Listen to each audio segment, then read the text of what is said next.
The common area of the UA high school dorms was bathed in the soft glow of the evening lights. Nova, utterly exhausted from a grueling day of training and classes, had collapsed onto the couch. Her pale blue eyes, usually sparkling with starlight, were now closed, her face serene. But inside her mind, a tempest was raging. In her dream, Nova was a 6-year-old girl again, standing alone in a desolate, shadowy street. Her small hands glowed uncontrollably with the power she couldn't yet master. Her parents' voices echoed around her, filled with fear and rejection. "You're too strong, Nova. We can't handle this." Their figures faded into the darkness, leaving her abandoned and terrified. The young Nova cried out, reaching for them, but they vanished into the void. Nova's body tensed on the couch, her breathing becoming rapid and shallow. The dream intensified, the darkness closing in, suffocating her. She felt a hand on her shoulder, shaking her gently. "Nova, wake up!" a familiar voice called out. It was Shoto Todoroki. Startled and still trapped in her nightmare, Nova's powers erupted. A burst of nebula energy shot out, hitting Shoto and sending him sprawling back, hitting the tables close by. The room filled with a soft, glowing mist as Nova's eyes snapped open, wide with terror and confusion. She saw Shoto clutching his arm, a look of pain and concern etched on his face. Blood running down his left arm. She froze. "Is Teruya?" "No, Shoto, I'm so sorry," Nova cried, tears streaming down her cheeks. She hated herself for hurting him. I'm sorry." The commotion had drawn the attention of Bakugo and Midoriya, who came rushing into the common room. They found Nova shaking uncontrollably, unable to speak, paralyzed by fear. Noticing her pale expression, Midoriya rushed and was the first to reach her, his voice gentle and soothing. "Nova, it's okay, we're here. You're safe." Bakugo, despite his rough exterior, showed a rare moment of tenderness. "Hey, what happened in here?" Shoto, struggling to recover from the shock, stepped closer, still clenching his arm, blood seeping through, but his voice calm and reassuring. "Nova, it's okay, I know it was an accident." But she wouldn't forgive herself that easily. Surrounded by her friends, Nova's sobs. Shoto's hand on her head was steady, a reminder that she wasn't alone.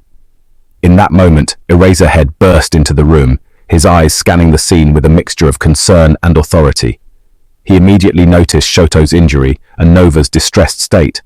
"What happened here?" he demanded, his voice firm but not unkind. Nova, still trembling, managed to choke out, I hurt Shoto. I didn't mean to." "Am I a monster?" Eraserhead's expression softened slightly as he approached Shoto, assessing the injury. "It's not too bad," Shoto assured him. "Just a shock. Nova didn't mean it." Eraserhead nodded, turning his attention to Nova. "No, Nova. Accidents happen. What's important is that you're all safe now. We'll work through this together." Eraserhead knelt down beside Nova, his expression softening more as he looked into her tear-filled eyes. He can see her pain and regret. "Nova, listen to me," he began, his voice steady and gentle. "What happened was an accident. Your powers are a part of you, and sometimes they can be difficult to control, especially when you're scared or upset." He placed a reassuring hand on her shoulder. "You didn't mean to hurt Shoto, and he knows that. We all know that. What's important is that you're safe now, and we're here to help you." Eraserhead's eyes sparkle with support as he continued. "Everyone has moments when they feel overwhelmed by their abilities. It's part of learning and growing. You have incredible strength, but you also have a kind heart. That's what makes you a true hero." He gave her a small, encouraging smile. "Remember, you're not alone. We're all here to support you, and we'll get through this together. Don't be afraid to lean on your friends. They care about you, and so do I." Tears welled up once more, but this time she was grateful. She knew she had a family again, only this time they would never leave, though every muscle in her body ached. Inwardly, her mind was a raging storm. Nova couldn't shake the feeling. Her powers, while extraordinary, were also a heavy burden. She yearned for control, for peace, for a moment of quiet in the storm of her life, but peace seemed a distant dream. The past, like a relentless shadow, followed her even into the sanctuary of her dreams. And tonight, it manifested in its most terrifying form. She explained the dream in detail to curious faces. It played like a movie in her head. Her parents stood before her, their faces contorted in fear and disgust. "You're a monster, Nova. We want nothing to do with you." Terror choked her. She tried to call out to them, to explain, to apologize for a power she couldn't control. But her voice died in her throat, a strangled sob. Their rejection was absolute, their fear palpable. L.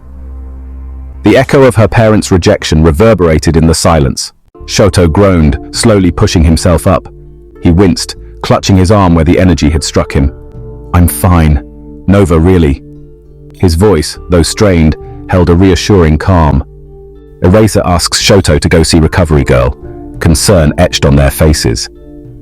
"I love you, Shoto, I'm sorry," Nova exclaimed. Shoto gives her a tight hug with his good arm. Izuku's eyes were wide with worry.